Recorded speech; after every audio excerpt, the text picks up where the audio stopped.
एको द्रष्टासि सर्वस्य मुक्तप्रायोऽसि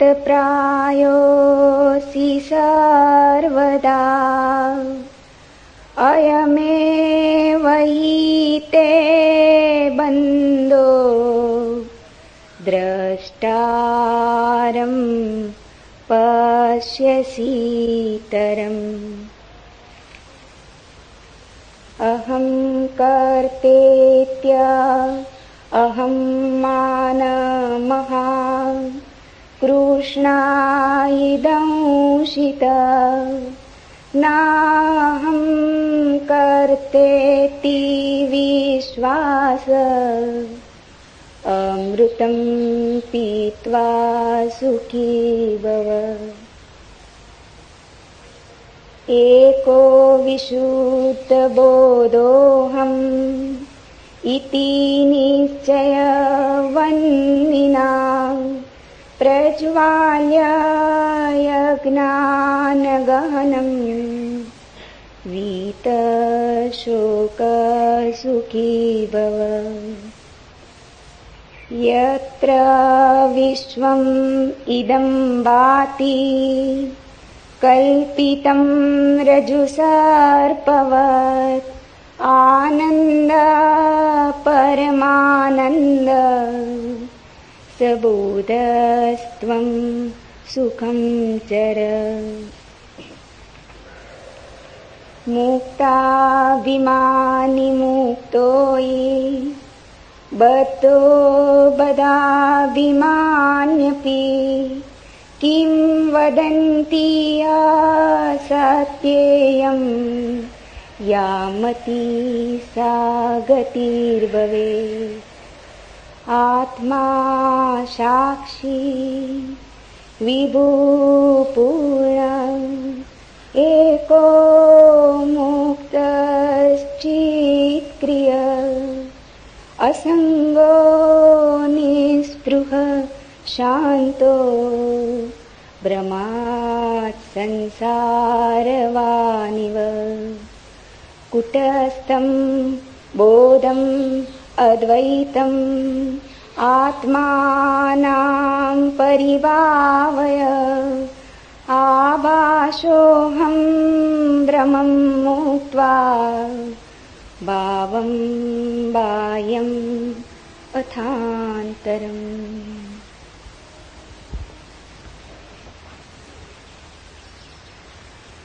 पहला सूत्र। अष्टावक्र ने कहा, तू सब का एक दृष्टा है और सदा सचमुच मुक्त है। तेरा बंधन तो यही है कि तू अपने को छोड़ दूसरे को दृष्टा देखता है। यह सूत्र अत्यंत बहुमूल्य है। एक एक शब्द इसका ठीक से समझें। तू सबका एक दृष्टा है। एको दृष्टासि सर्वस्य, और सदा सचमुच मुक्त है। साधारणतः हमें अपने जीवन का बोध दूसरों की आंखों से मिलता है। हम दूसरों की आंखों का दर्पण की तरह उपयोग करते, इसलिए हम दृष्टा को भूल जाते और दृश्य बन जाते। स्वाभाविक भी है। छोटा बच्चा पैदा हुआ, उसे अभी अपना कोई पता नहीं। वो दूसरों की आंखों में झांक के ही देखेगा कि मैं कौन। अपना चेहरा तो दिखाई पड़ता नहीं, दर्पण खोजना होगा। जब तुम दर्पण में अपने को देखते हो तो तुम दृश्य हो गए, दृष्टा ना रहे। तुम्हारी अपने से पहचान ही कितनी है, उतनी जितना दर्पण ने कहा। मां कहती है बेटा सुंदर है, तो बेटा अपने को सुंदर मानता है। शिक्षक कहते हैं स्कूल में बुद्धिमान हो, तो व्यक्ति अपने को बुद्धिमान मानता है। कोई अपमान कर देता है, कोई निंदा कर देता है, तो निंदा का स्वर भीतर समा जाता है। इसलिए तो हमें अपना बोध बड़ा भ्रामक मालूम होता है, क्योंकि अनेक स्वर से मिलके बना है, विरोधी स्वरों से मिलके बना है। किसी ने कहा सुंदर हो और किसी ने कहा तुम और सुंदर। शकल तो देखो आईने में, दोनों स्वर भीतर चले गए, द्वंद्व पैदा हो गया। किसी ने कहा बड़े बुद्धिमान हो और किसी ने कहा तुम जैसा बुद्धू आदमी नहीं देखा। दोनों स्वर भीतर चले गए, दोनों भीतर जुड़ गए, बड़ी बेचैनी पैदा हो गई, बड़ा द्वंद्व पैदा हो गया। इसलिए तो तुम निश्चित नहीं हो कि तुम कौन हो। इतनी भीड़ तुमने इकट्ठी कर ली है मतों की, इतने दर्पणों में झांका है और सभी दर्पणों ने अलग अलग खबर दी। दर्पण तुम्हारे संबंध में थोड़ी खबर देते, दर्पण अपने संबंध में खबर देते। तुमने दर्पण देखे होंगे जिनमें तुम लंबे हो जाते, दर्पण देखे होंगे जिनमें तुम मोटे हो जाते, दर्पण देखे होंगे जिनमें तुम अति सुंदर दिखने लगते, दर्पण देखे होंगे जिनमें तुम अति कुरूप हो जाते, अष्टावक्र हो जाते। दर्पण में जो झलक मिलती है वो तुम्हारी नहीं है, दर्पण के अपने स्वभाव की है। विरोधी बातें इकट्ठी होती चली जाती। इन्हीं विरोधी बातों के संग्रह का नाम तुम समझ लेते हो मैं हूं। इसलिए तुम सदा कपते रहते हो, डरते रहते हो। लोक मत का कितना भय होता है, कहीं लोग बुरा ना सोचे, कहीं लोग ऐसा ना समझ लें कि मैं मूढ़ हूं, कहीं ऐसा ना समझ लें कि मैं असाधु हूं। लोग कहीं ऐसा ना समझ लें, क्योंकि लोगों के द्वारा ही हमने अपनी आत्मा निर्मित की है। गुरुजीएफ अपने शिष्यों से कहता था, अगर तुम्हें आत्मा को जानना हो तो तुम्हें लोगों को छोड़ना होगा। ठीक कहता था। सदियों से यही सद्गुरुओं ने कहा है, अगर तुम्हें स्वयं को पहचानना हो तो तुम्हें दूसरों की आंखों में देखना बंद कर देना होगा। मेरे देखे बहुत से खोजी, सत्य के अन्वेषक समाज को छोड़कर चले गए।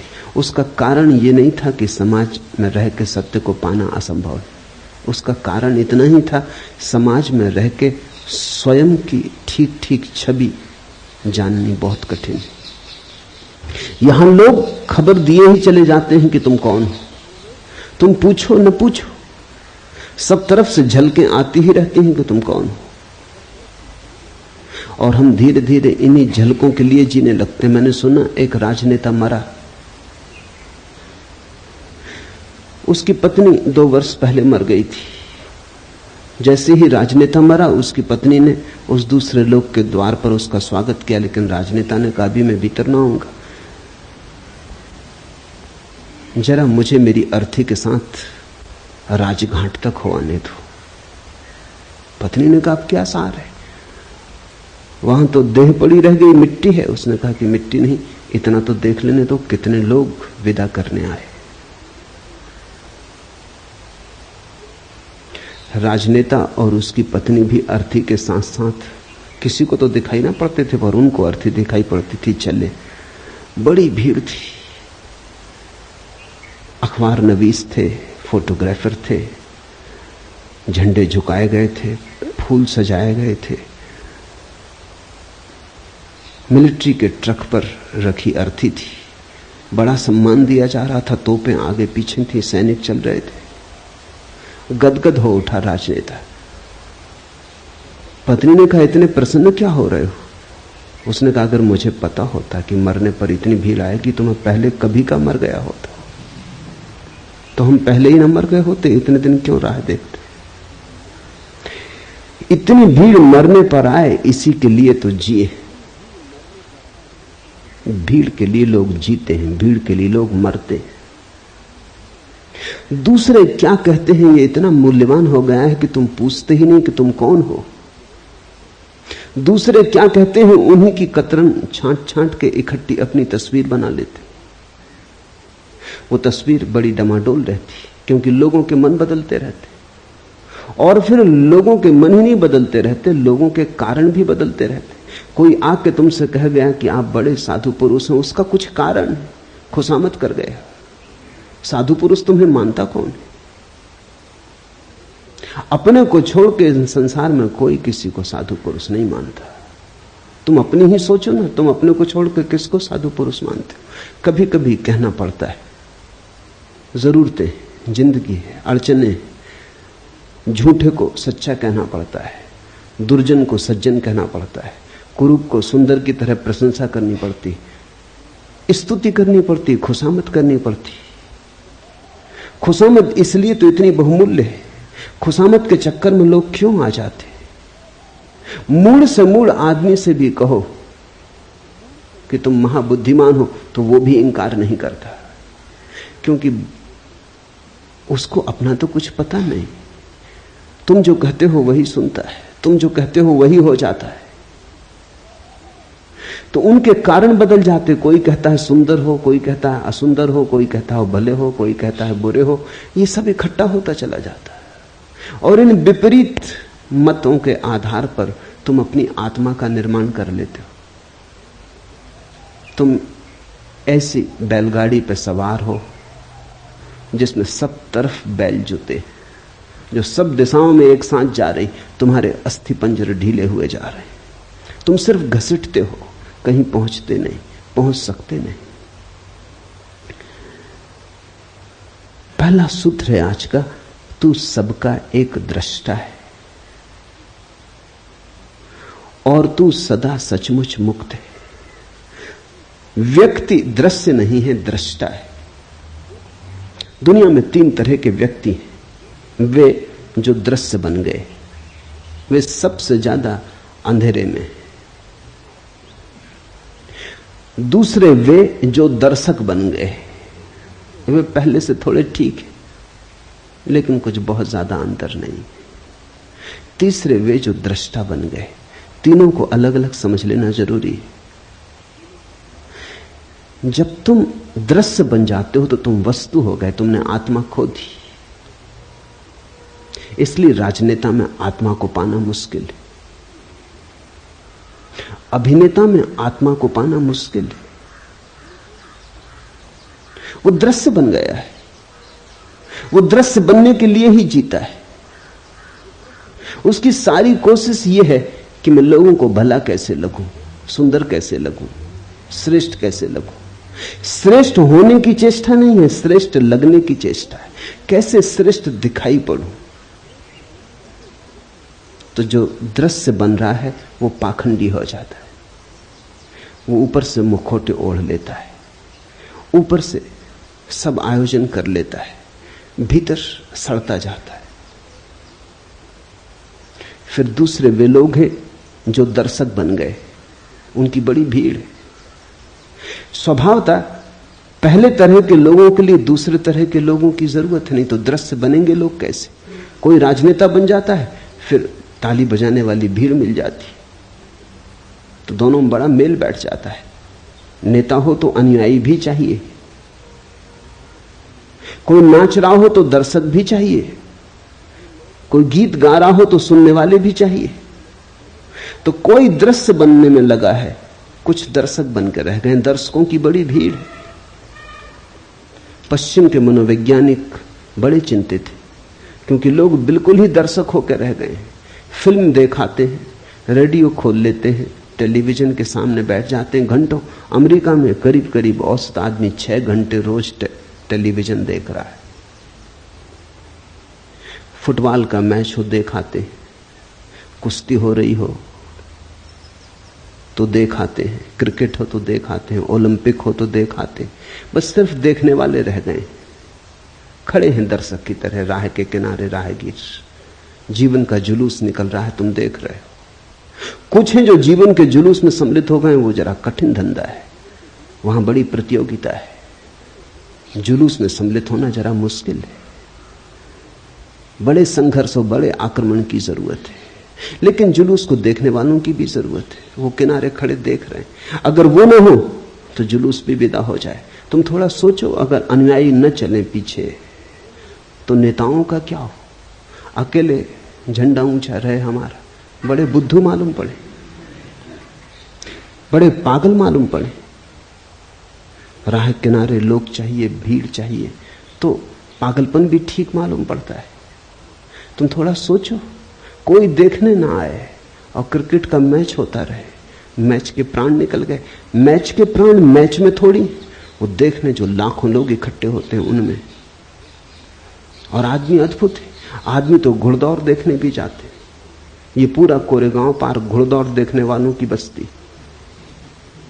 ये बड़ी हैरानी की बात है, आदमी को दौड़ाओ, कोई घोड़ा देखने नहीं आता। घोड़े दौड़ते हैं, आदमी देखने जाते हैं। ये घोड़ों से भी गई बीती स्थिति हो गई। देखते ही देखते जिंदगी बीत जाती। दर्शक, प्रेम करते नहीं तुम, फिल्म में प्रेम चलता है वो देखते हो। नाचते नहीं तुम, कोई नाचता है तुम देखते हो। गीत तुम नहीं गुनगुनाते, कोई गुनगुनाता है तुम सुनते हो। तो तुम्हारा जीवन अगर नपुंसक हो जाए, अगर उसमें से सब जीवन ऊर्जा खो जाए तो आश्चर्य क्या। तुम्हारे जीवन में कोई गति नहीं है, कोई ऊर्जा का प्रवाह नहीं है, तुम मुर्दे की भांति बैठे हो। बस तुम्हारा कुल काम इतना है कि देखते रहो, कोई दिखाता रहे तुम देखते रहो। ये दो ही की बड़ी संख्या है दुनिया में, दोनों एक दूसरे से बंधे। मनोवैज्ञानिक कहते हैं दुनिया में हर बीमारी के दो पहलू होते। दुनिया में कुछ लोग हैं जिनको मनोवैज्ञानिक कहते हैं मैसोचिस्ट, पर स्वदुखवादी, वो अपने को सताते हैं। और दुनिया में दूसरा एक वर्ग है जिसको मनोवैज्ञानिक कहते हैं सैडिस्ट, पर दुखवादी, दूसरे को सताते। दोनों की जरूरत है, इसलिए दोनों जब मिल जाते हैं तो बड़ा राग रंग चलता है। मनोवैज्ञानिक कहते हैं कि अगर पति दूसरों को सताने वाला हो और स्त्री खुद को सताने वाली हो तो इससे बढ़िया जोड़ा और दूसरा नहीं होता। स्त्री अपने को सताने में मजा लेती है, पति दूसरे को सताने में मजा लेता है। राम मिलाई जोड़ी, कोई अंधा कोई कोढ़ी, मिल गए, बिल्कुल मिल गए, बिल्कुल ठीक बैठ गए। हर बीमारी के दो पहलू होते, दृश्य और दर्शक एक ही बीमारी के दो पहलू। स्त्रियां आमतौर से दृश्य बनना पसंद करती, पुरुष आमतौर से दर्शक बनना पसंद करते। मनोवैज्ञानिकों की भाषा में स्त्रियों को वो कहते हैं एग्जिबिशनिस्ट, नुमाइशी। उनका सारा रस नुमाइश बनने में। मुल्ला नसरुद्दीन मक्खियां मार रहा था, बहुत मक्खियां हो गई, तो पत्नी ने कहा इनको हटाओ। आईने के पास मक्खियां मार रहा था, बोला कि एक जोड़ा, दो मादाएं बैठी। पत्नी ने कहा हद हो गई, तुमने पता कैसे चलाया कि नर हैं कि मादाएं? उन्होंने कहा घंटे भर से आईने पे बैठी हैं, मादाएं होनी चाहिए, नर को आईने के पास क्या करना। स्त्रियां आईने से छूट ही नहीं पाती, आईना मिल जाए तो चुंबक की तरह खींच लेता है। सारी जिंदगी आईने के सामने बीत रही है, कपड़ों में, वस्त्रों में, सजावट में, श्रृंगार में। और बड़ी हैरानी की बात है, इतने सज धज के निकलती हैं, फिर कोई धक्का दे तो नाराज होती, कोई धक्का ना दे तो भी दुखी होंगी, क्योंकि धक्का देने के लिए इतना सज धजने का इंसान था, नहीं तो प्रयोजन क्या था। पति के सामने स्त्रियां नहीं सजती, पति के सामने तो वो भैरवी बनी बैठी रहती, क्योंकि वहां धक्का मुक्का समाप्त हो चुका है। लेकिन घर के बाहर जाएं तो बड़ी तैयारी करती हैं, वहां दर्शक मिलेंगे, वहां दृश्य बनना है। मनुष्य को, पुरुष को मनोवैज्ञानिक कहते हैं वोयूर। उसकी सारी नजर देखने में, उसका रस देखने में। स्त्रियों को देखने में रस नहीं, दिखाने में रस। इसलिए तो स्त्री पुरुषों का जोड़ा बैठ जाता, बीमारी के दो पहलू बिल्कुल एक साथ बैठ जाते। और ये दोनों ही अवस्थाएं रुग्ण हैं। अष्टावक्र कहते हैं मनुष्य का स्वभाव दृष्टा का है, न तो दृश्य बनना है और न दर्शक। अब कभी तुम ये भूल मत कर लेना, कई बार मैंने देखा है कुछ लोग ये भूल कर लेते हैं, वो समझते हैं दर्शक हो गए तो दृष्टा हो गए। इन दोनों शब्दों में बड़ा बुनियादी फर्क है। भाषा कोश में शायद फर्क ना हो, वहां दर्शक और दृष्टा का एक ही अर्थ होगा, लेकिन जीवन के कोश में बड़ा फर्क है। दर्शक का अर्थ है दृष्टि दूसरे पर है, और दृष्टा का अर्थ है दृष्टि अपने पर है। दृष्टि देखने वाले पर है तो दृष्टा, और दृष्टि दृश्य पर है तो दर्शक। बड़ा क्रांतिकारी भेद है, बड़ा बुनियादी भेद है। जब तुम्हारी नजर दृश्य पर अटक जाती है और तुम अपने को भूल जाते हो तो दर्शक। जब तुम्हारी दृष्टि से सब दृश्य विदा हो जाते हैं, तुम ही तुम रह जाते हो, जागरण मात्र रह जाता, होश मात्र रह जाता, तो दृष्टा। तो दर्शक तो तुम तब हो जब तुम बिल्कुल विस्मृत हो गए, तुम अपने को भूल ही गए, नजर लग गई। वहां सिनेमा हॉल में बैठे हो, 3 घंटे के लिए अपने को भूल जाते हो, याद ही नहीं रहती कि तुम कौन हो। दुख सुख चिंताएं सब भूल जाती, इसलिए तो भीड़ वहां पहुंचती। जिंदगी में बड़ा दुख है, चिंता है, परेशानी, कहीं चाहिए भूलने का उपाय। लोग बिल्कुल एकाग्र चित्त हो जाते, बस ध्यान उनका लगता ही फिल्म में। वहां देखते हैं पर्दे पे कुछ भी नहीं है, छायाएं डोल रही, मगर लोग बिल्कुल एकाग्र चित्त हैं। बीमारी भूल जाती, चिंता भूल जाती, बुढ़ापा भूल जाता, मौत भी आती हो तो भूल जाती। लेकिन दृष्टा नहीं हो गए हो तुम फिल्म में बैठ के, दर्शक हो गए, भूल ही गए अपने को। स्मरण ही ना रहा कि मैं कौन हूं। ये जो देखने की ऊर्जा है भीतर, इसकी तो स्मृति ही खो गई। बस सामने दृश्य है, उसी पर अटक गए, उसी में सब भांति डूब गए। दर्शक होना एक तरह का आत्मविस्मरण है, और दृष्टा होने का अर्थ है सब दृश्य विदा हो गए, पर्दा खाली हो गया, अब कोई फिल्म नहीं चलती वहां, न कोई विचार रहे, न कोई शब्द रहे, पर्दा बिल्कुल शून्य हो गया, कोरा और शुभ्र सफेद। देखने को कुछ भी ना बचा, सिर्फ देखने वाला बचा। और अब देखने वाले में डुबकी लगी तो दृष्टा। दृश्य और दर्शक, मनुष्यता इनमें बटी। कभी कभी कोई दृष्टा होता है, कोई अष्टावक्र, कोई कृष्ण, कोई महावीर, कोई बुद्ध। कभी कभी कोई जागता और दृष्टा होता है। तू सबका एक दृष्टा है। और इस सूत्र की खूबियां ये हैं कि जैसे ही तुम दृष्टा हुए, तुम्हें पता चलता है दृष्टा तो एक ही है संसार में, बहुत नहीं। दृश्य बहुत है, दर्शक बहुत है। अनेकता का अस्तित्व ही दृश्य और दर्शक के बीच है। वो झूठ का जाल है, दृष्टा तो एक ही है। ऐसा समझो कि चांद निकला, पूर्णिमा का चांद निकला, नदी पोखर में, तालाब सरोवर में, सागर में, सरिताओं में, सब जगह प्रतिबिंब बने। अगर तुम पृथ्वी पर घूमो और सारे प्रतिबिंबों का अंकन करो तो करोड़ों अरबों खरबों प्रतिबिंब मिलेंगे, लेकिन चांद एक है, प्रतिबिंब अनेक है। दृष्टा एक है, दृश्य अनेक है, दर्शक अनेक है। वो सिर्फ प्रतिबिंब है, वो छायाएं। तो जैसे ही कोई व्यक्ति दृश्य और दर्शक से मुक्त होता है, न तो दिखाने की इच्छा रही कि कोई देखे, न देखने की इच्छा रही। देखने और दिखाने का जाल छूटा, वो रस न रहा, तो वैराग्य।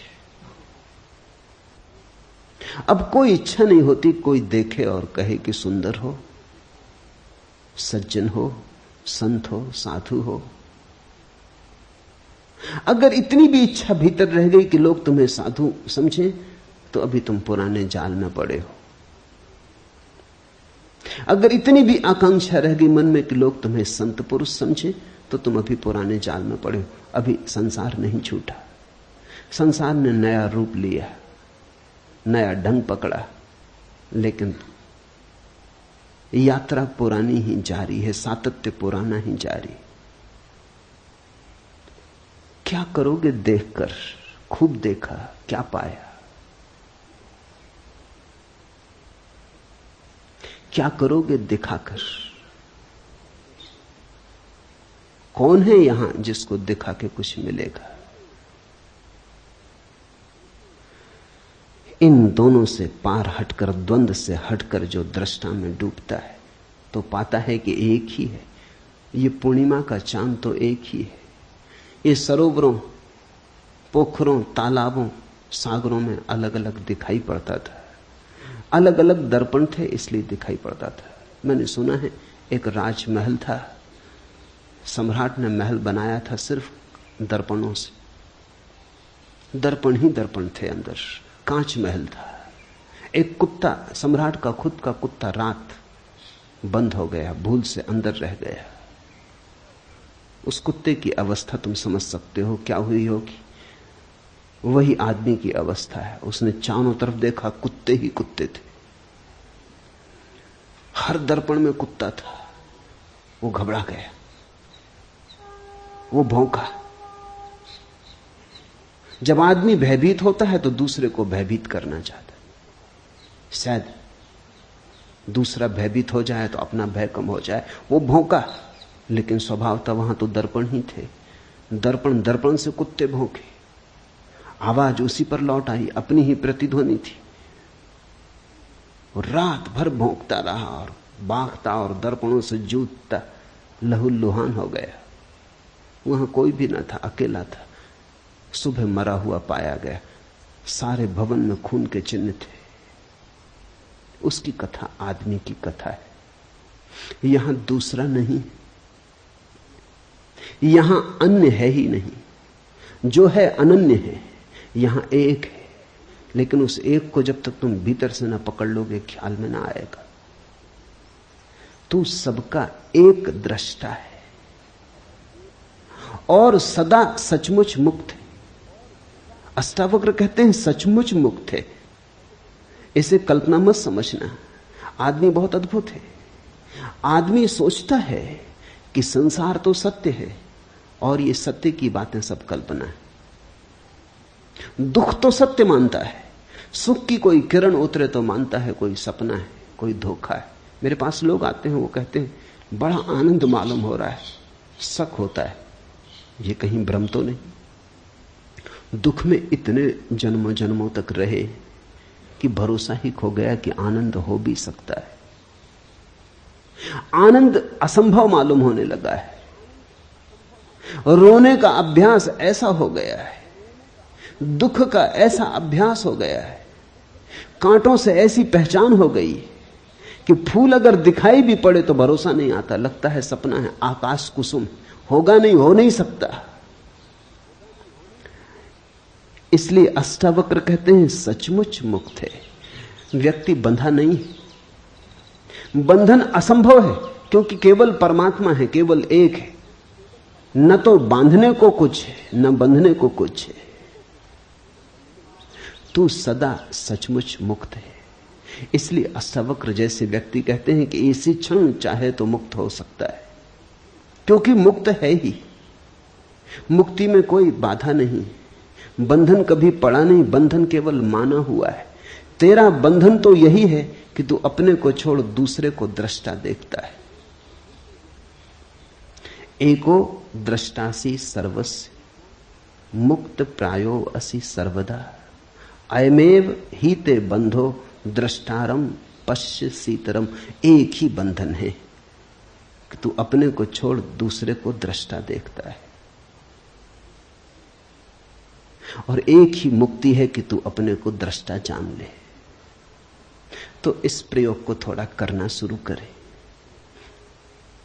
देखते हैं, वृक्ष के पास बैठे हैं, वृक्ष दिखाई पड़ रहा है, तो धीरे धीरे वृक्ष को देखते देखते उसको देखना शुरू करें जो वृक्ष को देख रहा है। जरा से हेरफेर की बात है। साधारणता चेतना का तीर वृक्ष की तरफ जा रहा है। इस तीर को दोनों तरफ जाने दें, इसका फल दोनों तरफ कर लें। वृक्ष को भी देखें और साथ ही चेष्टा करें उसको भी देखने की जो देख रहा है। देखने वाले को न भूलें। देखने वाले को पकड़ पकड़ ले, बार बार भूलेगा, पुरानी आदत है, जन्मों की आदत है, भूलेगा, लेकिन बार बार देखने वाले को पकड़ ले। जैसे जैसे देखने वाला पकड़ में आने लगेगा, कभी कभी क्षण भर को ही आएगा, लेकिन क्षण भर को ही पाएंगे एक अपूर्व शांति का उदय हुआ, एक आशीष बरसा, एक सौभाग्य की किरण उतरी। एक क्षण को भी अगर ऐसा होगा तो एक क्षण को भी मुक्ति का आनंद मिलेगा, और वो आनंद तुम्हारे जीवन के स्वाद को और जीवन की धारा को बदल देगा। शब्द नहीं बदलेंगे तुम्हारे जीवन की धारा को, शास्त्र नहीं बदलेंगे, अनुभव बदलेगा, स्वाद बदलेगा। यहां मुझे सुन रहे हैं, दो तरह से सुना जा सकता है। सुनते वक्त मैं जो बोल रहा हूं, अगर उस पर ही ध्यान रहे और तुम अपने को भूल जाओ, तो फिर तुम दृष्टा ना रहे, श्रोता ना रहे, श्रावक ना रहे। तुम्हारा ध्यान मुझ पे अटक गया तो तुम दर्शक हो गए। आंख से ही दर्शक नहीं हुआ जाता, कान से भी दर्शक हुआ जाता है। जब भी ध्यान ऑब्जेक्ट पर, विषय पर अटक जाए तो तुम दर्शक हो गए। सुनते वक्त सुनो मुझे, साथ में उसको भी देखते रहो, पकड़ते रहो, टटोलते रहो जो सुन रहा है। निश्चित ही तुम सुन रहे हो, मैं बोल रहा हूं। बोलने वाले पर ही नजर ना रहे, सुनने वाले को भी पकड़ते रहो, बीच बीच में उसको ख्याल लेते रहो। धीरे धीरे तुम पाओगे कि जिस घड़ी में तुमने सुनने वाले को पकड़ा, उसी घड़ी में तुमने मुझे सुना, से सब व्यर्थ गया। जब तुम सुनने वाले को पकड़ के सुनोगे, तब जो मैं कह रहा हूं वही तुम्हें सुनाई पड़ेगा। और अगर तुमने सुनने वाले को नहीं पकड़ा है तो तुम न मालूम क्या क्या सुन लोगे जो मैंने ना तो कहा, ना अष्टावक्र ने कहा है। तब तुम्हारा मन बहुत से जाल बुन लेगा, तुम बेहोश हो। बेहोशी में तुम कैसे होश की बातें समझ सकते हो? ये बातें होश की हैं, ये बातें किसी और दुनिया की हैं। तुमने अगर नींद में सुना तो तुम इन बातों के आसपास अपने सपने गूंथ लोगे, तुम इन बातों का रंग खराब कर दोगे, तुम इनको पोत लोगे, तुम अपने ढंग से इनका अर्थ निकाल लोगे, तुम इनकी व्याख्या कर लोगे। तुम्हारी व्याख्या में ही ये अद्भुत वचन मुर्दा हो जाएंगे। तुम्हारे हाथ लाश लगेगी अष्टावक्र की, जीवित अष्टावक्र से तुम चूक जाओगे। क्योंकि जीवित अष्टावक्र को पकड़ने के लिए तो तुम्हें अपने दृष्टा को पकड़ना होगा। वहां है जीवित अष्टावक्र। इसे ख्याल में लो। सुनते हो मुझे, सुनते सुनते उसको भी सुनने लगो जो सुन रहा है। तीर दोहरा हो जाए, मेरी तरफ हो, तुम्हारी तरफ भी हो। अगर मैं भूल जाऊं तो कोई हर्जा नहीं, लेकिन तुम नहीं भूलने चाहिए। और एक ऐसी घड़ी आती जब ना तो तुम रह जाते न मैं रह जाता। एक ऐसी परम शांति की घड़ी आती है जब दो नहीं रह जाते, एक ही बचता है। तुम ही बोल रहे हो, तुम ही सुन रहे हो, तुम ही देख रहे हो, तुम ही दिखाई पड़ रहे हो। उस घड़ी के लिए ही इशारा अष्टावक्र कर रहे हैं कि वो एक है दृष्टा और सदा सचमुच मुक्त है। बंधन स्वप्न जैसा है। आज रात तुम पूना में सोओगे, लेकिन नींद में तुम कलकत्ते में हो सकते हो, दिल्ली में हो सकते हो, काठमांडू में हो सकते हो, कहीं भी हो सकते हो। सुबह जाग के फिर तुम अपने को पूना में पाओगे। सपने में अगर काठमांडू चले गए तो लौटने के लिए कोई हवाई जहाज से यात्रा नहीं करनी पड़ेगी, न ट्रेन पकड़नी पड़ेगी, न पैदल यात्रा करनी पड़ेगी। यात्रा करनी ही नहीं पड़ेगी। सुबह आंख खुलेगी और तुम पाओगे कि पूना में हो। सुबह तुम पाओगे तुम कहीं गए ही नहीं, सपने में गए थे। सपने में जाना कोई जाना है। बंधन तो एक ही है तेरा कि तू अपने को छोड़ दूसरे को दृष्टा देखता है। एक ही बंधन है कि हमें अपना होश नहीं, अपने दृष्टा का होश नहीं। एक तो ये अर्थ है इस सूत्र का, एक और भी अर्थ है, वो भी ख्याल में ले लेना चाहिए। साधारणता अष्टावक्र के ऊपर जिन्होंने भी कुछ लिखा है उन्होंने दूसरा ही अर्थ किया है इसलिए वो दूसरा अर्थ भी समझ लेना जरूरी है। वो दूसरा अर्थ भी ठीक है, दोनों अर्थ साथ साथ ठीक है। तेरा बंधन तो यही है कि तू अपने को छोड़ दूसरे को दृष्टा देखता है। तुम मुझे सुन रहे हो, तुम सोचते हो कान सुन रहा है, तुम मुझे देख रहे हो, तुम सोचते हो आंख देख रही है। आंख क्या देखेगी? आंख को दृष्टा समझ रहे हो तो भूल हो गई। देखने वाला तो आंख के पीछे, सुनने वाला तो कान के पीछे। तुम मेरे हाथ को छुओ तो तुम सोचोगे तुम्हारे हाथ ने मेरे हाथ को छुआ, गलती हो रही। छूने वाला तो हाथ के भीतर छिपा है। हाथ क्या छुएगा? कल मर जाओगे, लाश पड़ी रह जाएगी, लोग हाथ पकड़े बैठे रहेंगे, कुछ भी ना छुएगा। लाश पड़ी रह जाएगी, आंख खुली पड़ी रहेगी, सब दिखाई पड़ेगा और कुछ भी दिखाई ना पड़ेगा। लाश पड़ी रह जाएगी, संगीत होगा, बैंड बाजे बजेंगे, कान पर चोट भी लगेगी, झंकार भी आएगी, लेकिन कुछ भी सुनाई ना पड़ेगा। जिसे सुनाई पड़ता था, जिसे दिखाई पड़ता था, जिसे स्पर्श होता था, स्वाद होता था, वो जा चुका। इंद्रियां नहीं अनुभव लाती, इंद्रियों के पीछे छिपा हुआ कोई। तो दूसरा अर्थ इस सूत्र का है कि तुम अपने को ही दृष्टा जानना, शरीर को मत जान लेना, आंख को, कान को, इंद्रियों को मत जान लेना, भीतर की चेतना को ही दृष्टा जानना।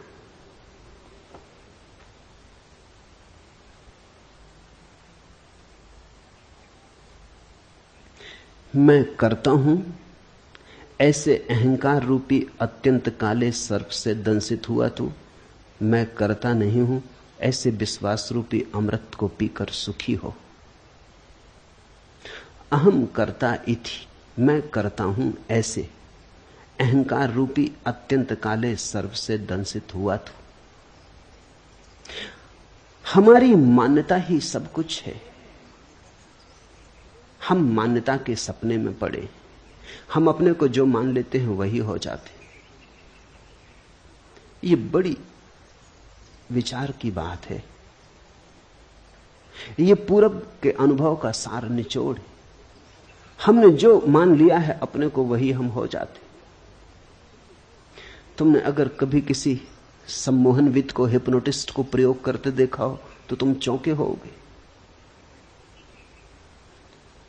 अगर वो किसी व्यक्ति को सम्मोहित करके कह देता है पुरुष को कि तुम स्त्री हो, और फिर कहता है उठो चलो, तो वो आदमी स्त्री की तरह चलने लगता है। बहुत कठिन है स्त्री की तरह चलना, उसके लिए खास तरह का शरीर का ढांचा चाहिए। स्त्री की तरह चलने के लिए गर्भ की खाली जगह चाहिए पेट में, अन्यथा कोई स्त्री की तरह चल नहीं सकता। या बहुत अभ्यास करे तो चल सकता है। लेकिन कोई सम्मोहनविद किसी को सुला देता है बेहोशी में, वो कहता है उठो तुम स्त्री हो, पुरुष नहीं, चलो, वो स्त्री की तरह चलने लगता है। वो उसे प्याज पकड़ा देता है और कहता है ये सेव है, नाश्ता कर लो। वो प्याज का नाश्ता कर लेता है और उससे पूछो कैसा स्वाद, वो कहता है बड़ा स्वादिष्ट। उसे पता भी नहीं चलता कि ये प्याज है, उसे बास भी नहीं आती। सम्मोहनविदों ने अनुभव किया है, और अब तो ये वैज्ञानिक तथ्य है, इस पर बहुत प्रयोग हुए हैं। मूर्छित सम्मोहन में मूर्छित व्यक्ति के हाथ में उठा के एक साधारण कंकड़ रख दो और कह दो अंगारा रख दिया है, वो झटक के फेंक देता है, चीख मारता है कि जल गया। इतने तक भी बात होती तो ठीक था, लेकिन हाथ पे फफोला आ जाता है। तुमने खबर सुनी होगी लोगों की कि जो आग पर चल लेते हैं वो भी सम्मोहन की गहरी अवस्था है। अगर तुमने ऐसा मान लिया कि नहीं जलूंगा तो आग भी नहीं जलाती। मानने की बात है, अगर जरा भी संदेह रहा तो मुश्किल हो जाएगी, तो जल जाओगे। ऐसा बहुत बार हुआ है कि कुछ लोग सिर्फ हिम्मत करके चले गए कि जब इतने लोग चल रहे हैं तो हम भी चल लेंगे, लेकिन भीतर संदेह का कीड़ा था, वो जल गए। ऑक्सफोर्ड यूनिवर्सिटी में इस पर प्रयोग किया गया। लंका से कुछ बौद्ध भिक्षु बुलाए गए थे चलने के लिए। वो बुद्ध पूर्णिमा को हर वर्ष बुद्ध की स्मृति में आग पर चलते, वो बात बिल्कुल ठीक है। बुद्ध की स्मृति में आग पर चलना चाहिए, क्योंकि बुद्ध की कुल स्मृति इतनी है कि तुम देह नहीं हो। तो जब हम देह ही नहीं है तो आग हमें कैसे जलाएगी? कृष्ण ने गीता में कहा है, न आग तुझे जला सकती, न शस्त्र तुझे छेद सकते। नैनम छिदंती शस्त्राणि नाहम दहती पावका। नहीं आग तुझे जलाएगी, नहीं शस्त्र तुझे छेद सकते। तो बुद्ध पूर्णिमा के दिन श्रीलंका में बौद्ध भिक्षु आग पर चलते, उन्हें निमंत्रित किया गया, वो ऑक्सफोर्ड में भी चले। जब वो ऑक्सफोर्ड में चल रहे थे तो एक भिक्षु जल गया। कोई 20 भिक्षु चले, एक भिक्षु जल गया। खोजबीन की गई कि बात क्या हुई। वो भिक्षु सिर्फ इंग्लैंड देखने आया था, उसे कोई भरोसा नहीं था कि वो चल पाएगा। उसकी मर्जी कुछ और थी, वो तो सिर्फ यात्रा करने आया था। उसकी तो आकांक्षा इतनी थी कि इंग्लैंड देख लेंगे, और उसने सोचा जब ये 19 लोग नहीं जलते तो मैं क्यों जलूंगा। मगर भीतर संदेह का कीड़ा था, वो जल गया। और वहीं उसी रात दूसरी घटना घटी कि एक प्रोफेसर, ऑक्सफोर्ड यूनिवर्सिटी का प्रोफेसर, जिसने कभी ये घटना न देखी थी न सुनी थी, वो सिर्फ बैठ के देख रहा था, उसे देख के इतना भरोसा आ गया कि वो उठा और चलने लगा और चल गया। न तो वो बौद्ध था, न धार्मिक था, उसे तो कुछ पता ही नहीं था। उसे तो सिर्फ इतने लोगों का चलना देख के ये लगा, ये भाव ऐसी गहनता से उठा, ये श्रद्धा इतनी सघन हो गई कि वो उठा एक गहन आनंद भाव में और नाचने लगा आग पर। भिक्षु भी चौंके, क्योंकि भिक्षुओं को तो ये ख्याल था कि बुद्ध भगवान उन्हें बचा रहे। ये आदमी तो कोई बौद्ध नहीं है, ये तो अंग्रेज था और धार्मिक भी नहीं था, चर्च भी नहीं जाता था, तो क्राइस्ट भी इसकी फिक्र नहीं करेंगे। बुद्ध से तो कुछ लेना देना है नहीं, इसका तो कोई भी मालिक नहीं था, सिर्फ श्रद्धा। हम जो मानते हैं गहन श्रद्धा में वही हो जाते। मैं करता हूं ऐसे अहंकार रूपी अत्यंत काले सर्प से दंशित हुआ तू। मैं करता नहीं हूं ऐसे विश्वास रूपी अमृत को पीकर सुखी हो। ये वचन ख्याल रखना, बार बार अष्टावक्र कहते हैं सुखी हो। वो कहते हैं इसी क्षण घट सकती है बात। अहम कर्ता इति, मैं करता हूं ऐसी हमारी धारणा है। उस धारणा के अनुसार हमारा अहंकार निर्मित होता है। कर्ता यानी अस्मिता। मैं करता हूं, उसी से हमारा अहंकार निर्मित होता है। इसलिए जितना बड़ा करता हो उतना बड़ा अहंकार होता है। तुमने अगर कुछ खास नहीं किया तो तुम क्या अहंकार रखोगे? तुमने एक बड़ा मकान बनाया तो उतना ही बड़ा तुम्हारा अहंकार हो जाता। तुमने एक बड़ा साम्राज्य रचाया तो उतनी ही सीमा तुम्हारे अहंकार की हो जाती। इसलिए तो दुनिया को जीतने के लिए पागल लोग निकलते। दुनिया को जीतने थोड़ी निकलते। दुनिया किसने कब जीती? लोग आते हैं चले जाते हैं, दुनिया को कौन जीत पाता है?